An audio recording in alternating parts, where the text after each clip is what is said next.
Subscribe कर लीजिए। जो लोग नए हैं अभी तक सब्सक्राइब नहीं किया तो परमा एजुकेशन चैनल को जल्दी से सब्सक्राइब कर लीजिए, साथ ही बेल आइकन का बटन दबा लें ताकि लाइव आने पर आप लोगों के पास एक नोटिफिकेशन पहुंच जाए। तो शेयर तो कर ही दे, एक बार जल्दी से शेयर कर दीजिए। आप लोग शेयर तो कर ही देते हैं, एक बार जल्दी से फिर शेयर कर दीजिए। और लाइक जितने लोगों ने नहीं किया है एक बार लाइक भी कर दीजिए वीडियो को। जी जल्दी से लाइक कर दीजिए सभी लोग, और आज ये जल्दी से शेयर कर दीजिए अपने अपने ग्रुपों में। बात करेंगे जंतु और पौधे से किस प्रकार से 2 नंबर आते हैं, उन सभी को टेट और सीटेट में कवर कर लिया जाएगा है। तो यहाँ पे बात करेंगे, पहला टॉपिक हमारा यहाँ पे पौधे। तो जल्दी से हेडिंग डालिए, हेडिंग डालने के बाद लिखिए जंतु और पौधे। जी सभी लोग को गुड इवनिंग, जल्दी से आ जाइए सभी लोग और शेयर भी कर दीजिए और हेडिंग डाल दीजिए जंतु और पौधे। पहला में है हमारा यहाँ पे पौधे। तो पर्यावरण यहाँ पे करा, पौधे जो होते हैं पर्यावरण पारिस्थितिकी तंत्र के लिए अति आवश्यक होते हैं, क्योंकि यह पारिस्थितिकी तंत्र के लिए ऊर्जा उपलब्ध कराते हैं।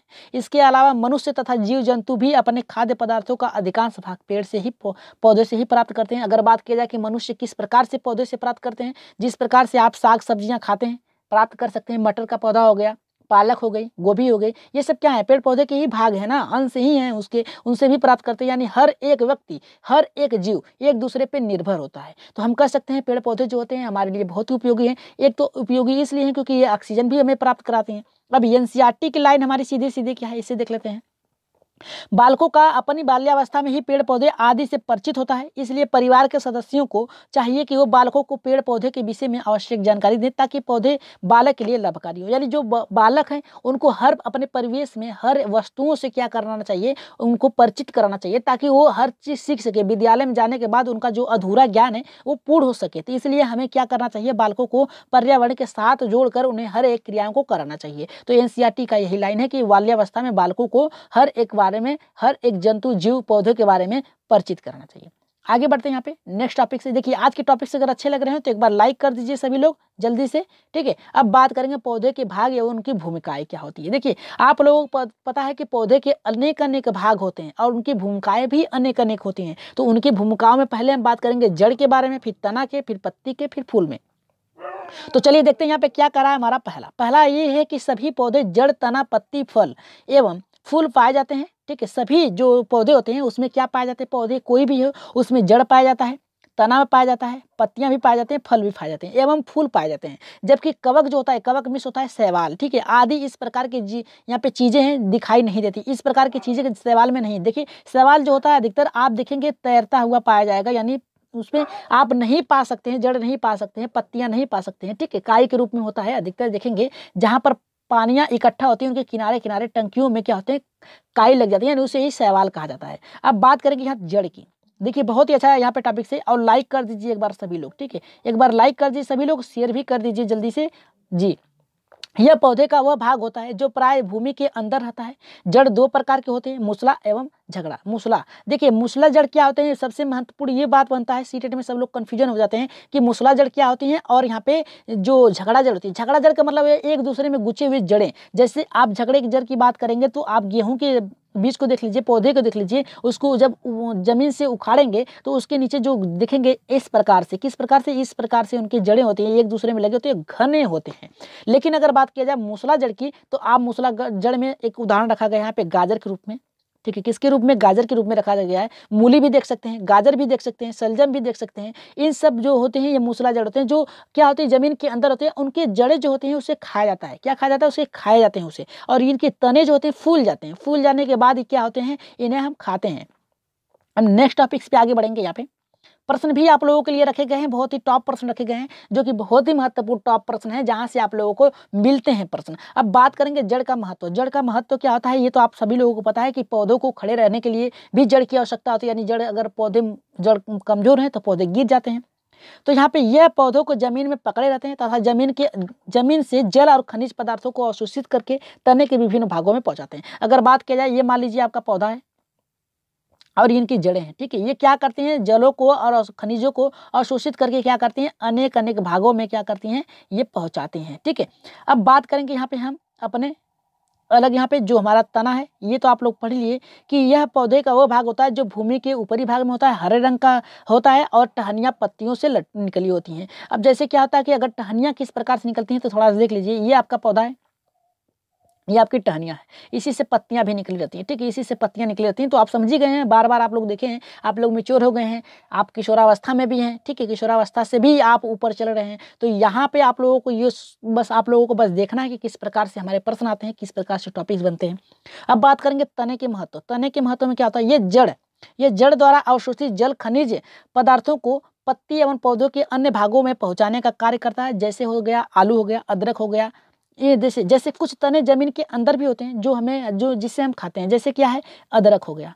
अदरक जो होता है ये जमीन के अंदर भाग होता है इसका। ये क्या होता है, आप याद रखिएगा, ये जो होता है अदरक जो होता है ये तना होता है। क्या होता है, तना होता है, जो जमीन के अंदर होता है और फूल जाता है, और तने से ही इनकी जड़ें निकल जाती हैं।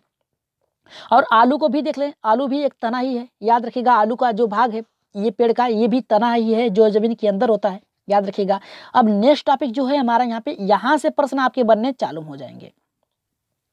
क्या है कि यहाँ से प्रश्न आपके बनने चालू हो जाएंगे कि भौतिक विशेषता अथवा आकार के आधार पे पौधे जो होते हैं निम्नलिखित प्रकार के होते हैं। अब बात करेंगे साग की। अब देखिए साग के प्रकार क्या है। देखिए साग जो होता है, ठीक है, हर्ब कहते हैं साग को, ठीक है, ये आकार में बहुत छोटे होते हैं। इसका तना हरे रंग का होता है, जो बहुत ही कोमल होती हैं। इसमें अत्यधिक टहनियाँ नहीं पाई जाती हैं।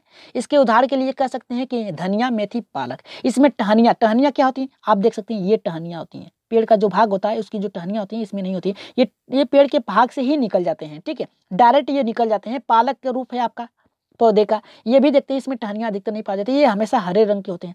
धनिया जो होगी ये भी देखिए साग का ही रूप है। मेथी जो है ये भी साग, मतलब कह सकते हैं साग आप पहचान कर सकते हैं साग की किस प्रकार से। तो साग की जो पहचान होती है वो क्या होती है, जड़ से तुरंत निकलेंगे, ये अपना कार्य शुरू कर देंगे, ठीक है, ये इसकी विशेषता होती है। अब आगे बढ़ते हैं यहाँ पे दूसरे टॉपिक पे। यहाँ पे झाड़ी के रूप क्या क्या है, ये भी प्रश्न बनता है कि झाड़ी के रूप क्या क्या है। इस प्रकार के ये आकार साग से बड़ा होता है, याद रखिएगा, इसका आकार साग से बड़ा होता है, ठीक है। इसका तना मोटा होता है और कठोर होता है। इसमें कई प्रकार की शाखाएं इनमें तने के आधार पर निकलती हैं। इसके उदाहरण के लिए कह सकते हैं हम क्या, गुलाब कह सकते हैं, गुड़हल कह सकते हैं, नींबू। अब इसके प्रकार क्या है, देख लीजिए, ये गुलाब है, डायरेक्ट निकल जाते हैं ये टहनियों से, ठीक है। इसमें तने भी पाए जाते हैं लेकिन उतना नहीं कठोर पाया जाता है इसका तना। गुड़हल हो गया और यहाँ पे नींबू हो गया, ठीक है।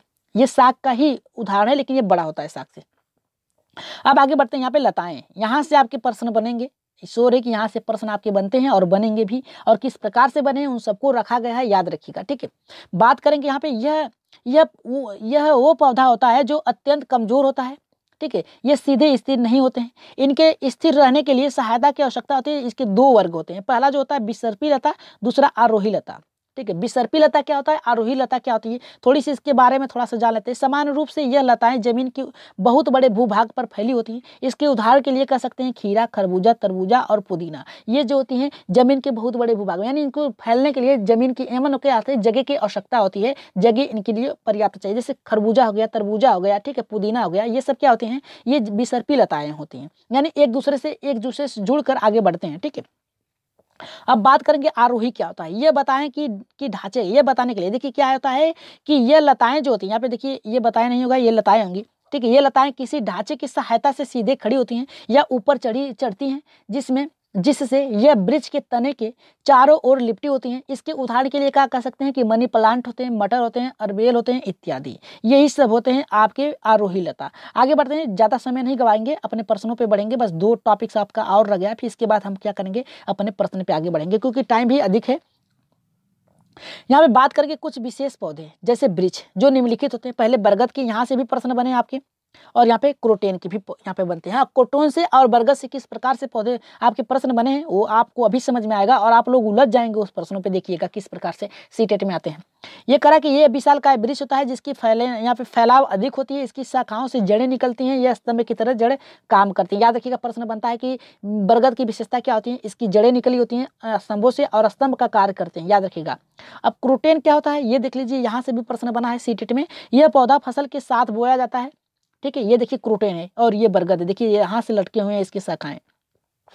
क्रोटेन जो होता है ये देखिए इसे फसल के साथ ही बोया जाता है, इसको पानी की आवश्यकता नहीं होती है, इसकी जड़ें बहुत ही नीचे तक नहीं होती हैं, ये मुरझाने लगती हैं। तो ये पता चलता है कि सिंचाई की आवश्यकता होती है, यानी खेतों में जब आप फसल बोते हैं तो उसके साथ में इसे बोया जाता है और इसे पानी की अधिकतर मात्रा की आवश्यकता नहीं होती है और ये मुरझाने लगते हैं। तो फसल को पानी की आवश्यकता है, इसे किसान जो होता है उसे पता चल जाता है। आगे बढ़ते हैं यहाँ पे यहाँ से आप देखिए एक टॉपिक से और रह गया, फिर इसके बाद हम अपने प्रश्न पढ़ेंगे। ठीक है, इसके बाद एक टॉपिक से केला। अब केला की विशेषता क्या है कि केले का पौधा एक प्रकार का शाक है जिसकी तना कमजोर और हरा होता है।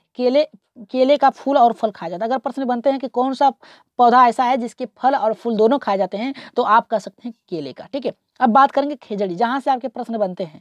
खेजड़ी से आपके प्रश्न बनेंगे तो यह भारत के रेगिस्तानी क्षेत्रों में पाई जाती है। इसको अधिक पानी की आवश्यकता नहीं होती है। इसकी फलियों की सब्जी बनती है, पेड़ की छाल से दवा बनाई जाती है और इसकी लकड़ी में जो होते हैं कीड़े नहीं लगते हैं और ये पेड़ जो होता है छायादार होता है। आप केले को देख सकते हैं, इसमें तना जो होता है मजबूत नहीं होता है। और ये रहा आपका खेजड़ी का वृक्ष, जहाँ से प्रश्न आपके बनते हैं। याद रखिएगा, जहाँ से प्रश्न आपके बनते हैं और बहुत ही महत्वपूर्ण प्रश्न यहाँ से बनते हैं। ठीक है, अब आगे बढ़ते हैं यहाँ पे, जहां से आपके प्रश्न बनेंगे। फिर इसके बाद हम अपने टॉपिक्स पे आगे बढ़ेंगे, जो प्रश्न हमारा है उस पे आगे बढ़ेंगे। तो बात करेंगे रेगिस्तानी ओक की। याद रखिएगा, रेगिस्तानी ओक की बात करते हैं। ये मुख्यतः ऑस्ट्रेलिया के रेगिस्तानी क्षेत्रों में पाया जाता है। इसकी जड़ें गहरी होती हैं, ये पानी की स्थिर होती है, यानी पानी तक स्थिर, यानी अपने जड़ों से 30 फुट नीचे जाती हैं। याद रखिएगा, अपने ऊंचाई से 30 फुट नीचे जाती हैं जब तक पानी न मिल जाए। ठीक है, इसकी पत्तियां बहुत कम होती हैं। यहाँ पे देखिए, आप देख सकते हैं खेजड़िया पे ओक का वृक्ष है। ठीक है, इसकी पत्तियां जो होती हैं बहुत ही कम होती हैं और इस क्षेत्र के निवासी इसके तने के में पतला पाइप डालकर पानी बाहर निकालते हैं। इसके जो तने होते हैं इसमें पानी इकट्ठा होता है और उसमें यहाँ के जो निवासी होते हैं इसके तने में पाइप डाल के, ठीक है, क्या करते हैं, पानी को निकाल के पीते हैं। ये रेगिस्तानी ओक की विशेषता, ये ऑस्ट्रेलिया में पाया जाता है।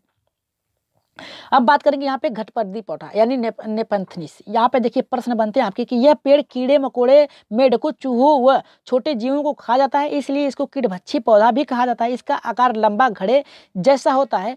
इस यहाँ पे करा कि जिस पर यहाँ पे पत्ती नुमा ढक्कन होता है, इस पौधे से एक खुशबू निकलती है जिससे आकर्षित होकर कीड़े मकोड़े इसकी ओर आपस में आते हैं। और ये भारत के मेघालय, साथ में इंडोनेशिया, ऑस्ट्रेलिया में भी पाया जाता है। ये पेड़ प्रकाश संश्लेषण की क्रिया करते हुए नाइट्रोजन की पूर्ति के लिए कीड़ों का भक्षण करता है। तो प्रश्न बन सकता है कि ये घटपर्ती पौधा कहाँ पे पाया जाता है, यानी नेपेंथिस पौधा कहाँ पाया जाता है। तो आप कह सकते हैं भारत के मेघालय में पाया जाता है, पहाड़ी एरिया में।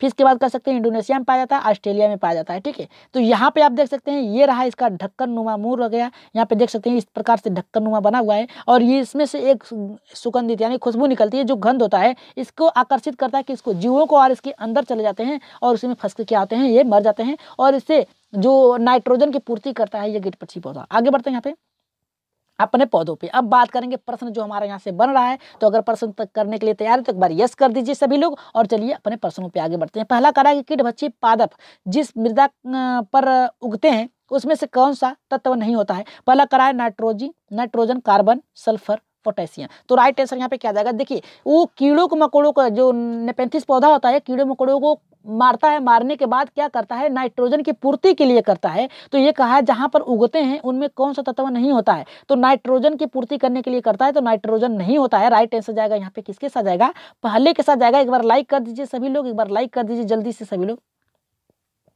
जी। चलिए दूसरे प्रश्न पे बढ़ते हैं। अब प्रश्न अपनी स्पीड थोड़ा सा बढ़ा लेते हैं क्योंकि प्रश्न भी ज्यादा था। ठीक है, प्रश्न भी ज्यादा है और नोट्स भी ज्यादा थे। तो यहाँ बात करेंगे दूसरे प्रश्न पे कि इसका निर्माण अंडाशय में होता है, इसके अंदर बीज पाए जाते हैं, ये पराग की क्रिया के फलस्वरूप बनता है। तो उपरोक्त कथन में से किससे संबंधित है, फल से है, फूल से है, बीज से, यहाँ पे बीजांड से। तो राइट आंसर यहाँ पे क्या जाएगा, जल्दी से यहाँ पे इसका आंसर दीजिए जी। यहाँ पे राइट आंसर जाएगा किसके साथ जाएगा, फल के साथ जाएगा। एकदम राइट आंसर होगा, फल के साथ जाएगा। सभी लोग प्रश्न को पढ़िए, तुरंत उत्तर दीजिए फटाक दे। ठीक है, बात करेंगे निम्नलिखित, यहाँ पे कह रहा है निम्नलिखित कथनों में से कौन सा सही है। आरोही लता किसी ढांचे के सहारे से खड़ी होती है। यहाँ पे दूसरा कह रहा है कि यह वृक्ष के चारों ओर लिपटी होती है। तीसरा कह रहा है अमरवेल, मल्ली प्लांट, मटर और इत्यादि उदाहरण हैं। तो पहला कह रहा है कि ए और बी सही है, ए सी सही है, बी सी सही है, ए बी सी तीनों सही है। तो राइट आंसर यहाँ पे क्या जाएगा, जल्दी से कमेंट कर दीजिए। तो हमने आप लोगों को ऊपर ही बताया है कि जो यहाँ पे लताएं होती हैं, याद रखिएगा आरोही लताएं जो होती हैं, आरोही लताओं में मनी प्लांट आता है, मटर आता है और वे यहाँ पे जो होता है अमरवेल आता है। तो यहाँ पे देखिए मनी प्लांट जो होता है इसी की आरोही के लता की ढांचा है, तो ये भी सही है, ये भी सही है। यह वृक्ष के चारों ओर लिपटी होती है, एकदम सही है। मनी प्लांट जो होती है एक पौधा होगा, इसके ऊपर चढ़ते हुए आगे बढ़ेंगे। ठीक है, तो अगर ये सही है तो हमारा राइट आंसर किसके साथ जाएगा, यहाँ पे चौथे के साथ जाएगा। आगे बढ़ते हैं यहाँ पे चौथे प्रश्न पे देखते हैं। चौथा हमारा क्या कह रहा है, यहाँ पे देखिए चौथा भी प्रश्न बहुत अच्छा है। क्रोटेन विषय के निम्नलिखित कथनों में से कौन सा सही है। यह फसल के साथ बोया जाता है। दूसरा हमारा कह रहा है कि इसकी जड़ें बहुत गहरी नहीं होती हैं। तीसरा करा है कि ये फसल की सिंचाई की आवश्यकता को बताता है। तो यहाँ पे राइट आंसर क्या जाएगा, ए बी दोनों सही होगा, ए सी सही होगा, बी सी सही होगा, या फिर यहाँ पे ए बी सी सही होगा। तो जल्दी से कमेंट कर दीजिए, एकदम सही है कि जो यहाँ पे क्रोटेन होता है ये यहाँ पे फसल के पौधों के साथ बोया जाता है और इसे फसलों के साथ बोया जाता है, यानी राइट है। इसकी जड़ें गहरी नहीं होती, ये भी सही है। जब सिंचाई की आवश्यकता है, पानी की आवश्यकता आती है तो ये मुरझाने लगती हैं। तो यहाँ पे देखिए बताता है कि सिंचाई की आवश्यकता होने लगी है। तो राइट आंसर यहाँ पे किसके साथ जाएगा, यहाँ पे चौथे के साथ जाएगा। कमेंट एकदम फास्ट करिए सभी लोग, क्योंकि हमारी भी स्पीड ज्यादा है। बात करेंगे पांचवें प्रश्न पे। देखते हैं पांचवा प्रश्न क्या करा है। पांचवा ये करा है, निम्नलिखित में से कौन सा सुलेमित है, कौन सा सुलेमित है। पहला करा है कि उनेरा विषाणुओं का अध्ययन, दूसरा करा है कि प्रोटिस्टा जीवाणुओं का अध्ययन, यहाँ पे करा है फ्लोरा जंतु जगत का, और यहाँ पे तीसरा करा है फौना कवक का निर्माण करता है। तो राइट आंसर यहाँ पे क्या जाएगा, जल्दी से यहाँ पे पांचवें का राइट आंसर क्या होगा, जल्दी से यहाँ पे देखिए जी, जल्दी से यहाँ पे जल्दी से इसका आंसर दीजिए। इसका आंसर जो जाएगा हमारे यहाँ पे किसके साथ जाएगा, यहाँ पे जी सही सुलेमित हमारे यहाँ पे क्या है, यहाँ पे फ्लोरा जंतु जगत का अध्ययन कराता है यहाँ पे जी, एकदम राइट आंसर जाएगा, तीसरे के साथ जाएगा। आगे बढ़ते हैं यहाँ पे छठे प्रश्न पे। प्रकाश संश्लेषण की क्रिया में हरे पौधे द्वारा बाहर निकलने वाली गैस क्या है, यानी जब पौधे जो होते हैं प्रकाश संश्लेषण की क्रिया करते हैं तो उनसे क्या निकलता है बाहर। तो पहला करा है कार्बन डाइऑक्साइड, नाइट्रोजन, ऑक्सीजन और उपरोक्त में से कोई नहीं। तो राइट आंसर यहाँ पे छठे का क्या जाएगा, जल्दी से कमेंट करिए। पौधे क्या छोड़ते हैं, पौधे क्या छोड़ते हैं, क्या ग्रहण करते हैं, नाइट्रोजन या फिर कार्बन डाइऑक्साइड, ऑक्सीजन या फिर उपरोक्त। जी एकदम राइट आंसर जाएगा, किसके साथ जाएगा, यहाँ पे ऑक्सीजन के साथ जाएगा। हमारा राइट आंसर होगा ऑक्सीजन। आगे बढ़ते हैं यहाँ पे सातवें प्रश्न पे देखते हैं। सातवां क्या करा है जी, अपना टारगेट भी याद रखिएगा, आप लोग सभी लोग याद रखिएगा अपना टारगेट। आप लोगों का 14 में से सही करने कितने, आज आप लोगों को 12 प्लस सही करने हैं। देखते हैं कितने लोगों का 12 प्लस सही होता है। निम्नलिखित में से कौन सा सुलेमित नहीं है, कौन सा सुलेमित नहीं है, वहां पे सुलेमित था, यहाँ पे सुलेमित नहीं है। तो पहला करा जलोभी कमल होता है, लवणविद बरगद होता है, यहाँ पे करा कि शमोविद मक्का होता है, फिर यहाँ पे करा कि मधुरुब्ध कैप्टस होता है। तो राइट आंसर यहाँ पे क्या जाएगा, जल्दी से इसका कमेंट कर दीजिए सभी लोग। जी यहाँ पे राइट आंसर क्या जाएगा, जल्दी से कमेंट कर दीजिए इसका, जल्दी से जी। इसका राइट आंसर सातवें का जो जाएगा यहाँ पे दूसरे के साथ जाएगा। ठीक है, कौन सा नहीं है यहाँ पे देखिए, जलोब यानी जल में पाया जाता है कमल है, यहाँ पे शमूलिद मिस मक्का यानी खेतों में पाया जाता है, यहाँ पे मरुद मिस कैक्टस होता है जो कि यहाँ पे झाड़ियाँ होती हैं, लेकिन जो यहाँ पे लवण से युक्त होता है ये बरगद नहीं होता है। राइट आंसर यहाँ पे किसके साथ जाएगा, सुलेमित नहीं है, तो यहाँ पे हमारा दूसरा होगा। ठीक है, आगे बढ़ते हैं यहाँ पे आठवें प्रश्न पे देखते हैं। आठवां क्या करा, जो कि बहुत ही अच्छा प्रश्न है। आठवां करा विसर्पी लता से संबंधित है। विसर्पी लता से क्या संबंधित है, याद रखिएगा सामान्य रूप से ये लता है जमीन के बहुत बड़े भूभाग पे फैला होता है। ठीक है, तो बहुत भूभाग पे फैला होता है। ये फसल कौन सी हो सकती है आपकी जी, करा कि खीरा होगा, खरबूज होगा, पुदीना होगा, और यहाँ पे करा उपयुक्त सभी। तो ये राइट आंसर ही उपयुक्त सभी होगा। ये बहुत ही भूभाग में फैला होता है। खीरा मटर या खीरा हो गया, खरबूज हो गया, तरबूज हो गया, पुदीना हो गया, ये सब विसर्पी लता के उदाहरण है। ठीक है, तो राइट आंसर यहाँ पे चौथा होगा। आगे बढ़ते हैं यहाँ पे नौवें प्रश्न पे, जो कि बहुत ही अच्छा प्रश्न है यहाँ पे है। नौवां करा निम्नलिखित में से कौन सा पौधा ये बताने में समर्थ है कि फसल को कब पानी की आवश्यकता होती है। तो आप लोग कर ही चुके हैं। ठीक है, तो पहला करा कि जलोब यानी कमल की बात कर रहा है, क्रोकटिस की बात कर रहा है, या फिर कर रहा है कि यहाँ पे जलोभिद की बात कर रहा है, यहाँ पे कर रहा है कि इनमें से कोई नहीं। तो राइट आंसर यहाँ पे क्या जाएगा, जल्दी से कमेंट कर दीजिए कौन से फसलों के साथ बोया जाता है और कौन बताता है कि पौधों को पानी की आवश्यकता है। जी एकदम राइट आंसर जा रहे हैं आप लोग। जी एकदम राइट आंसर जा रहे हैं, यहाँ पे क्रोटेन के साथ जा रहे हैं। ठीक है, ये पौधों के साथ ही फसल के बाद बोया जाता है। ये इसकी जो जड़ें होती हैं जमीन के ऊपर, मतलब जमीन के ज्यादा गहरे भाग में नहीं होती हैं, ऊपर ही होती हैं, फसलों से भी ऊपर होती हैं, और ये मुरझाने लगती हैं। तो ये पता चलता है कि फसल को क्या है, पानी की आवश्यकता है। तो राइट आंसर यहाँ पे किसके साथ जाएगा, दूसरे के साथ जाएगा। 10वें प्रश्न पे आगे बढ़ते हैं। 10वां देख लेते हैं क्या करा है। 10वां भी बहुत ही अच्छा है कि चमेली का तेल उसके डैश से निकलता है, किससे निकलता है चमेली का, यहाँ पे फल से, फूल से, बीज से, या फिर इनमें से कोई नहीं। तो इसका राइट आंसर जल्दी से कमेंट करिए। तो चमेली का फूल, चमेली का फूल, चमेली का फूल ही तो कहते हैं, तो फूल से ही निकलेगा ना। राइट आंसर यहाँ पे किसके साथ जाएगा, यहाँ पे दूसरे के साथ जाएगा। चमेली का तेल चमेली के फूल से निकलता है, एकदम राइट आंसर जाएगा यहाँ पे। ठीक है, यहाँ पे आगे बढ़ते हैं। यहाँ पे 11वें प्रश्न पे बहुत ही अच्छे तरीके से प्रश्नों को सॉल्व कर रहे हैं, तो इसका भी आंसर दीजिए जरा, तो जल्दी से देखते हैं कितने लोगों का ये सही होता है। करा है निम्नलिखित कथनों पर विचार कीजिए। यहाँ पे करा है कि पौधे सांस लेने के दौरान ऑक्सीजन गैस लेते हैं। दूसरा करा है कि सांप फेफड़ों से सांस लेते हैं। यहाँ पे तीसरा करा कि व्हेल स्वच्छ वायु में सांस लेने के लिए समुद्र से बाहर आती हैं। यहाँ पे चौथा करा है कि उपयुक्त में से कौन सा कथन सही है। पहला करा है कि ए बी सही है, ए सी सही है, बी सी सही है, या फिर करा ए बी सी तीनों सही है। कौन सा विचार कीजिए, जल्दी से इसका आंसर दीजिए जल्दी से। जी इसका राइट आंसर जाएगा यहाँ पे किसके साथ जाएगा, यहाँ पे हमारा जी जाएगा यहाँ पे चौथे के साथ जाएगा। पौधे सांस लेने के लिए मैदानी ऑक्सीजन, यहाँ पे ऑक्सीजन गैस लेते हैं, ठीक है। यहाँ पे कह रहा है कि यहाँ पे कह रहा है दौरान ऑक्सीजन गैस लेते हैं, याद रखिएगा, ठीक है, ये भी सही है। यहाँ पे कह रहा है सांप फेफड़ों से यहाँ पे कह रहा है सांस लेते हैं, ये भी सही है। व्हेल मछली वायु, यहाँ पे कह रहा है कि वायु के में सांस लेने के लिए समुद्र से बाहर निकलते हैं।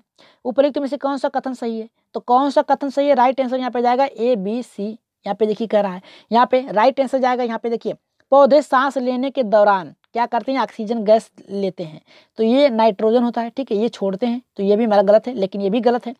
कह रहा सांप, यहाँ पे कह रहा कि सांप फेफड़ों से लेते हैं, सांप फेफड़ा होता ही नहीं है। व्हेल स्वच्छ, यहाँ पे स्वच्छ वायु में सांस लेने के लिए क्या करते हैं? बाहर, ये तो समुद्र के अंदर होता है, तो बाहर निकलेगा ही नहीं, तो ठीक है, हमारा ये गलत था, तीनों गलत था, तो राइट आंसर यहाँ पे किस पे जाएगा? यहाँ पे चौथे के साथ जाएगा, ABC। 12 प्रश्न पे आगे बढ़ते हैं, देखिए 12 का क्या करा है। 12 का हमारा देखिए क्या करा है, बहुत अच्छा प्रश्न है। करा है निम्नलिखित में किन जानवरों के बीच सहजीवी संबंध होता है? पहला यहाँ पे देखिए क्या कह रहा है कि भैंस एवं बगुला में, गाय एवं भैंस में, गाय एवं बैल में, सभी में, तो राइट आंसर यहाँ पे क्या जाएगा? जल्दी से कमेंट कर दीजिए। तो आप लोग पढ़ें कि बगुला जो होता है भैंस के पीठ पे बैठता है, किस लिए? तो सहजीवी का संबंध होता है, तो राइट आंसर यहाँ पे किसके साथ जाएगा? पहले के साथ जाएगा। यहाँ से 1 नंबर आपको मिलते हैं। 13 प्रश्न पे आगे बढ़ते हैं। 13 का देख लेते हैं क्या कह रहा है। 13 का भी बहुत ही अच्छा है।